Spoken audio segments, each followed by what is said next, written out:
A sweet Labrador in Santee is almost back to her usual antics after nearly dying from a rattlesnake bite. Molly went into a coma and spent 4 days in the hospital, although she had a vaccine. News 8's Marcella Lee is live with her close call and what Molly's owners are now doing to protect her from the slithery creatures. Barbara Lee, Molly is finally home, a bit lethargic, but doing well after her near brush with death. Tonight, her owners are sharing her story to remind people to be on the lookout for rattlesnakes, not only on hiking trails and fields, but also in your own yard. It's a miracle. I mean, I thought she was gone. It was last Wednesday when Molly came through the dog door limping. She sat next to me and she lifted her paw. As Nancy Botte checked her dog's paw, the 6-year-old black lab collapsed.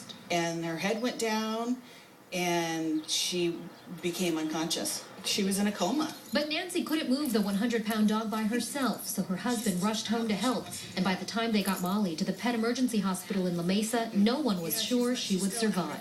But we definitely didn't know if she was going to make it. Molly had to be given 3 vials of anti-venom. With Molly, it was almost the perfect storm because she was bit in the paw, which went right into an artery straight to her heart. And that night, Dick Botte found a rattler on his driveway. All of a sudden, I heard this rattle, and I'm like a foot away from this baby rattlesnake, and it's looking right at me. The snake just around the corner from the dog pen, which a snake expert has since snake-proofed as best he could with this wire mesh. And then we also had our landscaper take out all the ground cover that we had there, in which they found another baby rattlesnake that day. Molly did get the rattlesnake vaccine last year, and the Bottes believe it helped buy her some time. They can't say for sure that that made the difference, but I feel like it did.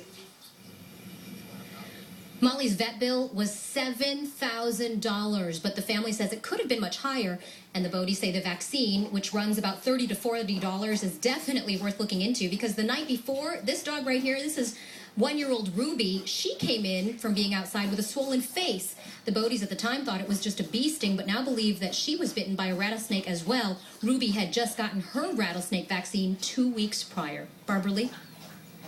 Thanks, Marcella. The venom from baby rattlesnakes is said to be more toxic because they can't regulate how much they release.